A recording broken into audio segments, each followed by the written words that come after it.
Hello friends, అందరికీ నమస్కారం అండి. Welcome to my channel. అనుకోని బంధం పార్ట్ 6 చూసే ముందుగా ప్రీవియస్ పార్ట్స్ ఎవరైనా మిస్ చేసి ఉంటే ముందు అవి చూడండి ఫ్రెండ్స్. అలాగే ఫస్ట్ టైం నా ఛానల్ చూస్తున్న వాళ్ళు ప్లీజ్ లైక్ చేసి, షేర్ చేసి, సబ్స్క్రైబ్ చేసుకుని సపోర్ట్ అందించండి. ఇంకా లేట్ చేయకుండా స్టోరీలకు వెళ్ళిపోదాం. అతని కోపానికి మనసులో భయంగానే ఉన్నా, సారీ రా బావా, నవ్వితే నువ్వు చంపేస్తావు అని తెలిసినా సరే ది గ్రేట్ విహాన్ వర్మని ఈ రేంజ్లో ఆడుకునే అమ్మాయిని చూస్తే నవ్వు ఆగడం లేదు. నిజంగా ఇట్స్ రియలీ వండర్, నీకు కరెక్ట్ అయిన భార్య దొరికింది అంటూ మరింత గట్టిగా నవ్వుతూ ఉన్నాడు ఆ వ్యక్తి. ఆమె అలా తనపై అరవడం కన్నా తన ఫ్రెండ్ నవ్వడంతో ఎక్కువ హర్ట్ అయిన విహాన్ ఆ అవమాన ఆ అవమానాన్ని భరించలేక వేగంగా పైకి లేచి కోపంగా శశిక పీక గట్టిగా పట్టుకున్నాడు. అతని పట్టుకి భయపడి సింహం నోటికి చిక్కిన చిట్టెలికలా గజగజ వణకసాగింది శశిక. నీకు ఎంత ధైర్యం ఉంటే నా గురించి అలా మాట్లాడతావు అని అంటూ ఆమె గొంతుపై తన పట్టుని మరింత బిగించాడు విహాన్. ఆ క్షణం అతని కళ్ళల్లో కనిపిస్తూ ఉన్న కోపాన్ని చూస్తూ ఉంటే భయంతో పై ప్రాణాలు పైన పోయేటట్లు ఉన్నా అతని చేతుల్లో చిక్కిన చిన్న పాపని చూసి జాలి వేయడంతో లేని ధైర్యాన్ని తెచ్చి పెట్టుకుని, అరే విహాన్, నీ గురించి తెలియక మాట్లాడింది పాపం, వదిలేరా, చిన్నపిల్ల అని అడిగాడు అతని ఫ్రెండ్. తను అన్న మాటలు విన్న నీకు నవ్వు వచ్చింది కదరా, మరి ఇప్పుడు రావడం లేదే ఆ నవ్వు? నీకు నవ్వు వచ్చే వరకు ఇది నా చేతిలో ఇలానే ఉంటుంది కోపంగా అన్నాడు విహాన్. ఏదో బుద్ధి తక్కువయ్యి నవ్వి చచ్చాన్రా. నా నవ్వు ఒక అమాయకురాలి చావుకి కారణమవుతుందని అస్సలు ఎక్స్పెక్ట్ చేయనే లేదు. అయినా పెళ్ళైన తెల్లారే పెళ్ళాన్ని చంపిన చెడ్డ పేరు నీకెందుకురా? ఎలాగో నీ శాడిజం తట్టుకోలేక తనే నిన్ను వదిలి వెళ్ళిపోతుంది.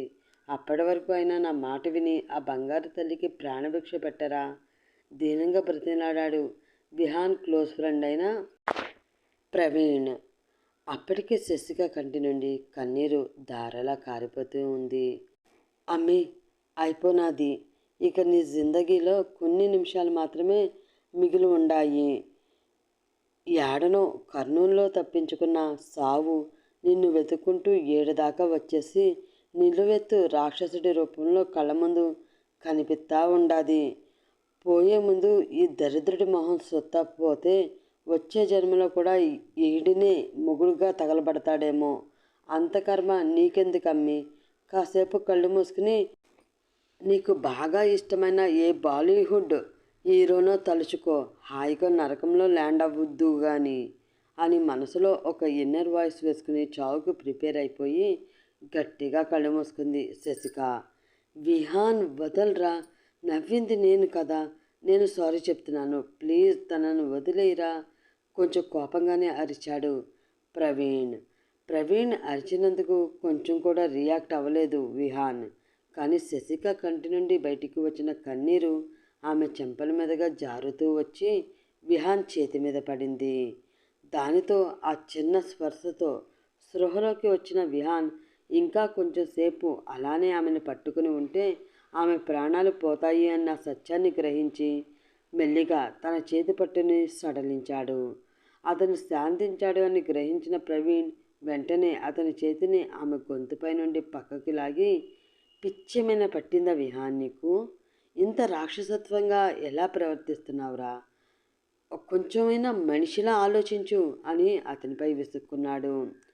కంగారుగా టేబుల్ దగ్గరికి వెళ్ళి ఒక గ్లాస్లో వాటర్ తెచ్చి విహాన్ చెయ్యి తీయగానే ప్రాణం లేనట్లు కింద పడిపోయి కళ్ళు తాళేసి చూస్తూ ఉన్న శశికని జాలిగా చూస్తూ, చెల్లెమ్మ, కొంచెం ఈ మంచినీళ్ళు తాగు అంటూ ఆమెకి ఆ గ్లాస్ అందించాడు ప్రవీణ్. కానీ చాలా పెద్ద షాక్లో ఉండడంతో ఆమెలో ఎలాంటి చలనం లేకుండా అలాగే బొమ్మలా చూస్తూ ఉండిపోయింది.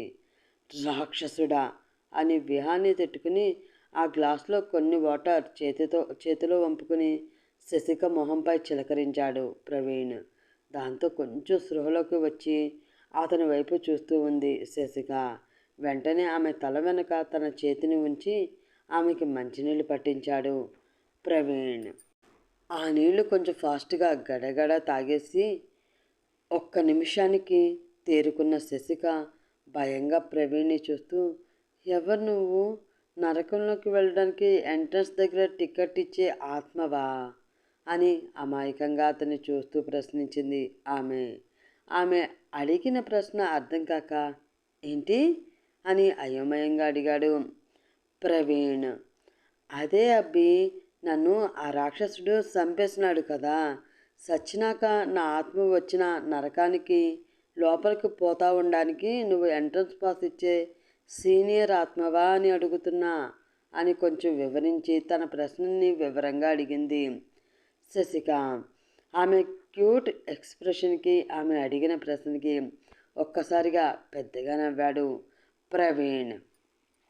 వారిద్దరి వైపు అసహనంగా చూస్తూ నాన్సెన్స్ అని తిట్టుకుని బాల్కనీలోకి వెళ్ళి సిగరెట్ వెలిగించాడు విహాన్.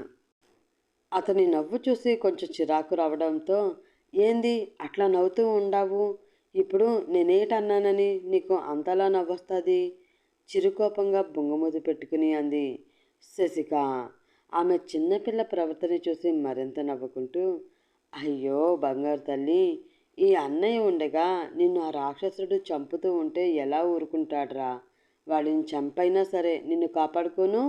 ప్రేమగా వచ్చాయి ప్రవీణ్ నోటి నుండి ఆ మాటలు. ఆ మాటకి ఒక్కసారిగా ఆనందం వచ్చి మొహంలో చేరిపోగా, అంటే నేను ఇంకా బ్రతికే ఉండానా? అబ్బురంగా అడిగింది శశిక. చిన్నగా ఆమె తల నిమురుతూ, అవును బంగారం, నువ్వింకా బ్రతికే ఉన్నావు. వాడి కబంధ హస్తాల నుండి తప్పించుకుని బ్రతికి బయటపడ్డ మొట్టమొదటి మనిషివి నువ్వే తెలుసా అని సంతోషంగా చెప్పాడు ప్రవీణ్. నిజంగానా? కళ్ళు పెద్దవి చేసి భయంగా అడిగింది శశిక. నిజమే కానీ పద, చాలా నీరసంగా ఉన్నావు, భోజనం చేద్దువు కానీ అంటూ తన చేతిని ఆమెకి అందించాడు ప్రవీణ్. ఆ చేతిని అందుకుని పైకి లేచి, ఇందుకీ మీరెవరు అని అడిగింది శశిక. నా పేరు ప్రవీణ్, మీ సో కాల్డ్ హస్బెండ్ గారికి ఉన్న ఒకే ఒక సో కాల్డ్ ఫ్రెండ్ని నేను. ఇప్పటి నుంచి నీకు అన్నని అంటూ తనని తాను పరిచయం చేసుకున్నాడు ప్రవీణ్. మీరు అన్న వరకు బాగుండాది కానీ ఆ రౌడీని మాత్రం నాకు మొగుడిని చేస్తా ఉన్నారు చూడండి, అది అస్సలు బాగుండ్లా. మరొకసారి అట్లా అనమాకండి కోపంగా అంది శశిక. భగవంతుడా, వాడికి పెళ్ళంటే పడదు, ఈ పిల్లకి వాడంటే పడేటట్లు కనిపించట్లేదు. ఎందుకయ్యా వీళ్ళిద్దరికీ ముడిపెట్టావు? అనుకోకుండా కలిసిన ఈ బంధం చివరికి ఏమైపోతుందో ఏంటో. విభిన్న ధృవాల్లా ఉన్న వీరిద్దరూ కలిసి ఒకటిగా ముందుకు వెళతారో లేదో అని మనసులో అనుకుని, సరేలే ఇంకనను కానీ అంటూ డైనింగ్ టేబుల్ ముందు ఉన్న చైర్ కొంచెం పక్కకు జరిపి కూర్చో అన్నాడు ప్రవీణ్. అట్నే అని ఆ కుర్చీలో కూర్చుంది శశిక. అప్పుడే సిగరెట్ ఫినిష్ చేసి హాల్లోకి వచ్చిన విహాన్ని చూసి, అరే నువ్వు కూడా రారా, తిందాం, చాలా ఆకలిగా ఉంది పిలిచాడు ప్రవీణ్. దానితో తన చేతికి ఉన్న వాచ్ వైపు చూస్తూ, టైం 10:30, ఈ టైంలో బ్రేక్ఫాస్ట్ చేయాలా, లంచ్ చేయాలా ఇరిటేటింగ్గా అడిగాడు విహాన్. నీకు నచ్చిన పేరు పెట్టుకుని తినాలనుకున్నది తిను మహానుభావా, అంతే తప్ప నీ ధర్మ సందేహాలు మా ముందు పెడితే అవి తీర్చే అంత గొప్ప పండితులం మేము కాదు. దయచేసి తమరు వస్తే వడ్డించుకుంటాం. చిరాకుగా కొంచెం వెటకారం జోడించి సున్నితంగా చెప్పే ప్రయత్నం చేశాడు ప్రవీణ్. పెళ్లి హడావిడిలో నిన్నటి నుంచి ఏమీ తినకుండా ఉండడంతో అది తన హెల్త్కి అంత మంచిది కాదు అని భావించి సైలెంట్గా వెళ్ళి శశిక ముందు ఉన్న చైరు వెనక్కి లాక్కుని అందులో కూర్చుని సీరియస్గా ఆమె వైపే చూస్తూ ఉన్నాడు విహాన్. కళ్ళ ముందు కనిపిస్తున్న అతన్ని మనసులో బండబూతులు తిట్టుకుంటూ, ఇప్పుడు ఈ సాడిస్ట్ రౌడీ ముందు కూర్చుని నేను తిండి ఎట్లా తినేది? వీడి మొహం సొత్తా ఉంటే కడుపులో తిప్పేస్తూ అదో మాదిరిగా ఉంది. ఇక కడుపులోకి ఫుడ్ ఎట్టా పోయేది? పొరపాటున ఏ కక్క వస్తే ఆ కక్కు సీదా పోయి వాడి మొహం మీదే కదా పడేది. అట్టాగాని జరిగిందో ఈ సాడిస్ట్ మొహం ఈసారి నిజంగానే నా ప్రాణం పరలోకానికి పార్సల్ చేసేస్తుంది. దేవుడా, ఇప్పుడు ఎట్టా అయ్యా అని మనసులో అనుకుంటూ ఉంది శశిక. ఆమె ఏదో ఆలోచిస్తూ ఉంటే, ఏంటి బంగారు తల్లి ఆలోచిస్తున్నావు, త్వరగా తిను అంటూ ఆమె ప్లేట్లో ఫుడ్ వడ్డించాడు ప్రవీణ్. అతను ప్లేట్లో పెట్టిన ఫుడ్ వైపు అతని వైపు మార్చి మార్చి వింతగా చూస్తూ తల దేనికేసి కొట్టుకోవాలో అర్థం కాక అయోమయ పరిస్థితిలో పడిపోయింది శశిక. ఆమె మొహంలో అంత వింత వింత ఎక్స్ప్రెషన్స్ పలికిస్తూ ఉంటే, ఏంటి బంగారు తల్లి ఏమైంది, ఎందుకు అంత వింతగా చూస్తున్నావు, ఫుడ్ నచ్చలేదా అని అడిగాడు ప్రవీణ్. అతను బంగారు తల్లి అని అన్నప్పుడల్లా ఒంటి మీద యాసిడ్ పోసినట్లు అనిపిస్తూ ఉండడంతో తినేసేలా అతని వైపు చూస్తూ ఉన్నాడు విహాన్. ఏంది అని అట్టా అడుగుతావేందన్నా, మేకలు తినే గడ్డి తెచ్చి నా ముందు ఉన్న ప్లేట్లో పెట్టి తిను అంటే తినేదట్టా, ఇది మెయ్యడానికి నేనేమైనా గొర్రె పిల్లనా మేక పిల్లనా, క్వశ్చన్ మార్క్ ఫేస్ వేసుకుని అతన్ని చూస్తూ అడిగింది శశిక. ఆ తర్వాత ఏం జరుగుతుంది,